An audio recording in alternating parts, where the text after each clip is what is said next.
Los gnósticos, una vez delimitadas las diferencias absolutas e irreconciliables entre el Dios creador y el Dios incognoscible, consideran al Dios creador del mundo como algo totalmente inferior al Dios verdadero y desconocido.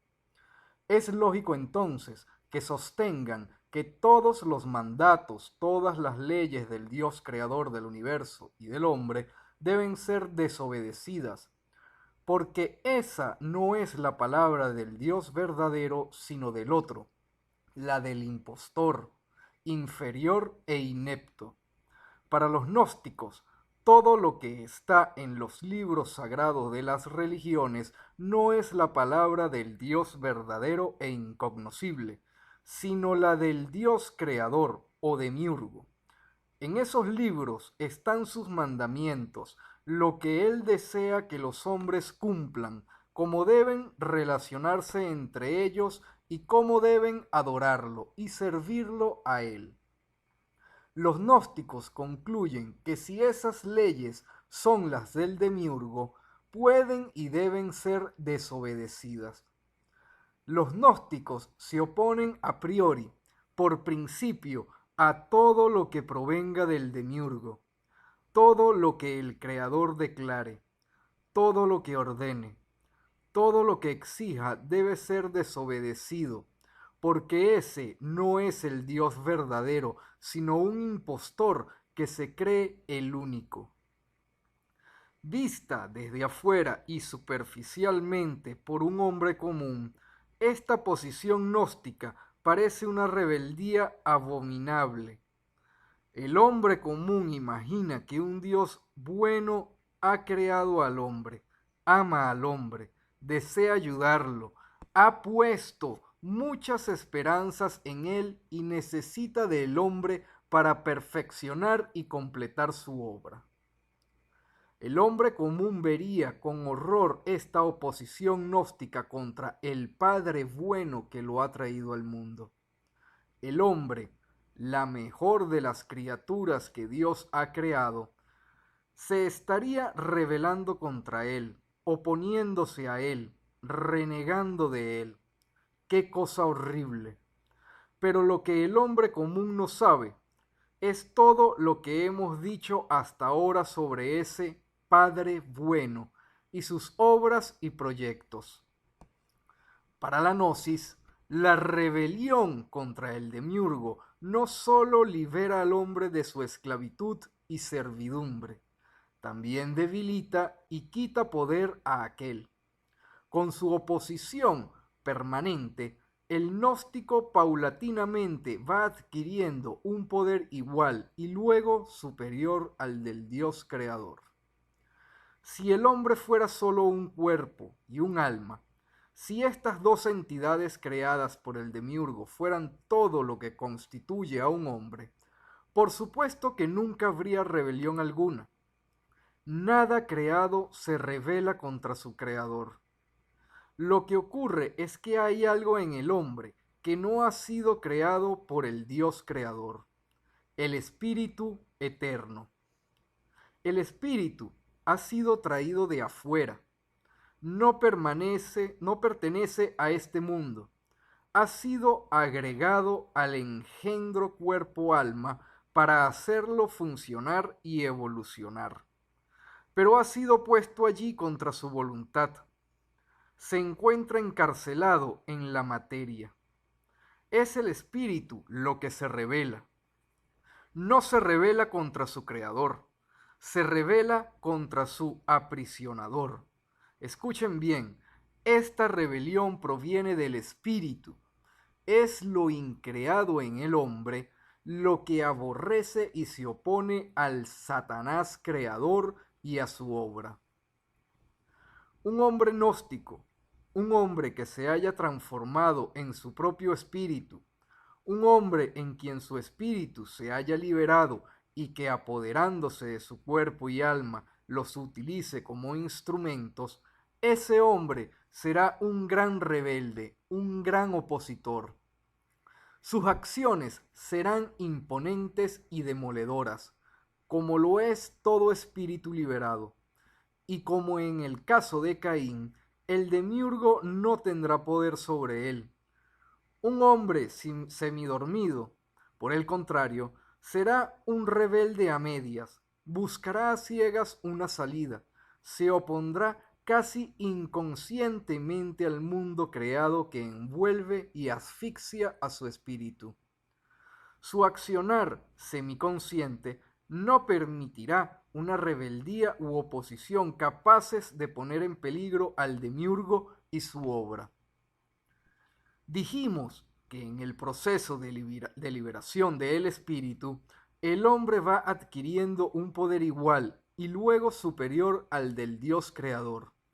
Dijimos también que una rebeldía y oposición, fuertes y sostenidas, debilitan y quitan poder al demiurgo. Esto nos lleva a las 4 posturas posibles sobre la idea que un hombre puede tener del Dios creador. La primera de ellas, el demiurgo existe. El Dios creador del cielo y de la tierra existe. La segunda posición es, el demiurgo no existe. Es el ateísmo. El Dios creador no existe. Todo lo que existe es producto de la evolución ciega de la materia. Estas dos primeras posiciones, Dios existe o no existe, son las tradicionales en la historia de la humanidad. Siempre se pensó que no podía haber una tercera postura, pero vino Nietzsche y declaró, Dios ha muerto. Esta es la tercera idea que sobre el Dios creador puede tener un hombre. Dios existió, pero ahora está muerto. Esta idea parece ser algo intermedio entre existe y no existe. La cuarta posición es mi posición gnóstica. El Dios creador existe, pero debe ser eliminado por el hombre. Esta última posición parece ser la que más horror ha causado, a juzgar por la forma en que se le ha perseguido y ocultado. Los gnósticos sostienen que el creador debe ser acorralado y debilitado, de forma total que no pueda volver a crear nunca más nada y termine por desaparecer. La dualidad de mundos debe ser eliminada por el hombre. Habrá entonces un solo reino, el del Dios incognoscible. Los gnósticos sostienen que los ataques deben ser dirigidos contra el Dios creador, para romper el eterno retorno de Manvantaras y Pralayas, de ensayos y errores experimentales en ese gran plagio que jamás alcanzará la perfección. Si una reacción atómica en cadena destruyera todo lo creado, el demiurgo nuevamente volvería a crearlo todo una y otra vez. Por esta razón, la gnosis afirma que es el Dios creador quien debe ser vencido y eliminado. En un interesante film titulado Warlock, un brujo, que es el malo de la película, intenta encontrar las palabras exactas con las que el demiurgo ha creado el mundo. Pronunciando al revés esa fórmula, toda la creación desaparecería. No se trata de algo malo, sino de una posible pérdida de tiempo. Si así sucediera, el demiurgo volvería a crearlo nuevamente. Otro tema importante es el del suicidio. El suicidio pareciera ser una rebelión contra el creador, pero no lo es. Quienes piensan que a través del suicidio lograrán escapar de las garras del demiurgo están equivocados. Cuando un hombre comienza a despertar y empieza a ver las cosas tal como son, teme haberse vuelto loco. Se da cuenta que todo lo que le han enseñado han sido mentiras. que está rodeado de locos y sonámbulos, y que está inmerso en un gigantesco campo de concentración habitado por insanos. Si este hombre no encuentra rápidamente a otros hombres despiertos como él, es probable que piense en suicidarse, tratando de huir de esa prisión. Por eso la mayoría de los hombres prefiere continuar durmiendo. La mayoría no quiere conocer la verdad, que habitan un gigantesco manicomio ideado y controlado por el loco supremo. Solo una minoría de hombres muy valientes buscará ese conocimiento especial capaz de despertarlos. Vimos que el intento de destrucción de la obra del demiurgo es algo inútil, pues éste volvería a crearla nuevamente. Así también, el suicidio es un error, una rebelión inútil, y en este caso, todo lo contrario a una liberación. Cuando un hombre común y corriente se suicida, su alma se separa del cuerpo, llevándose consigo al espíritu que está atado a ella y entregada al demiurgo. A continuación viene el juzgamiento, el castigo y el karma. Esto es lo que sucede cada vez que un hombre muere, y en el caso del suicida no es una excepción. En el caso del suicidio, el castigo infligido por el demiurgo será mayor. Un prisionero ha intentado escapar y ha sido atrapado nuevamente. Doble castigo. El suicida no ha escapado de nada, no se ha liberado de nada. Allí está nuevamente en las manos del demiurgo. Para el hombre común, el suicidio no es una salida ni una liberación. Al contrario, es un empeoramiento de su situación. Pero en el caso de un hombre que se ha realizado en su espíritu, todo es diferente, pues él ya no es un hombre común y corriente. Él es un evadido de la cárcel del demiurgo. A él ya no pueden alcanzarlo el demiurgo y sus castigos.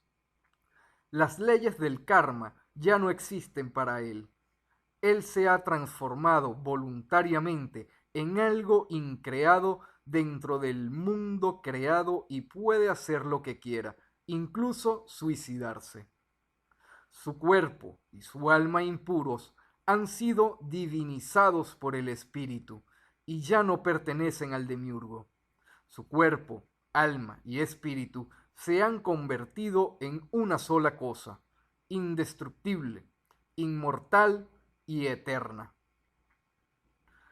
Para esta clase de hombre, el suicidio es simplemente una manera de trasladarse de un punto a otro del universo o de una dimensión a otra.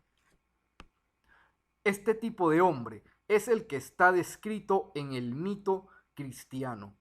Se dice que cuando fueron a buscar el cuerpo de Cristo, no lo encontraron. La tumba estaba vacía.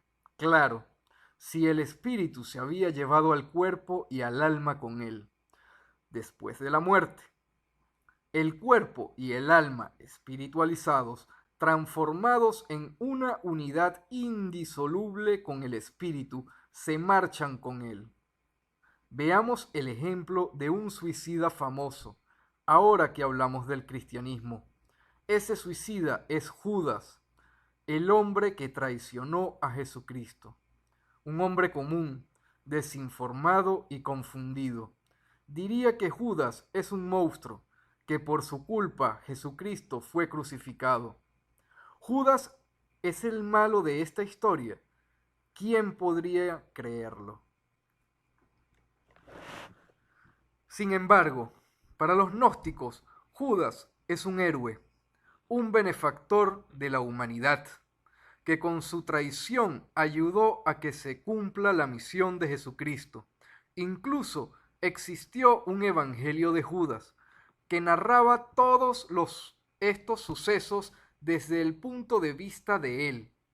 Ya pueden imaginar lo que ocurrió con ese evangelio. Según los gnósticos, Judas vino a ayudar a Cristo en su misión. La traición de Judas es lo que condujo directamente a Jesucristo a su crucifixión. La muerte del Mesías redimió al mundo, la muerte redentora del Salvador. Sin Judas no hubiera sucedido. Sin Judas el cristianismo no hubiera triunfado como religión. Qué distinta hubiera sido la historia humana si no hubiera existido Judas, el mejor de los discípulos del Señor. ¿Qué podía importarle a Judas el hecho de que generaciones posteriores dijeran de él que era un monstruo? Si ese es el destino de los héroes, de los grandes hombres, aquí en el infierno del Demiurgo. Sin duda Judas sabía que posteriormente se hablaría mal de él, que se lo desprestigiaría sin piedad, que sería odiado y despreciado por todos. Pero ¿qué podía importarle eso a quien vino a cumplir una misión imprescindible? Nada menos que junto a uno de los salvadores del mundo. Por eso Cristo dijo a Judas, Judas, lo que tienes que hacer, hazlo ahora. Su traición fue fundamental para el futuro del cristianismo. ¿Qué podría hacer Judas después de cumplir con éxito su misión? Debía abandonar el mundo del Demiurgo, pues ya no tenía nada que hacer aquí. Cumplía su misión, debía retornar a su hogar en el mundo incognoscible. Judas se suicidó. Cuentan las tradiciones que Judas se dirigió a un árbol y se ahorcó. Una vez cumplida su misión, un guerrero del espíritu puede recurrir al suicidio como una forma de salir rápidamente del infierno del Demiurgo. Puede hacerlo porque él no pertenece a este mundo y, como dijimos, ni el Creador ni sus leyes tienen poder sobre él. Pero una cosa es el suicidio en un guerrero, un superhombre del espíritu, y otra cosa es el suicidio en un hombre dormido.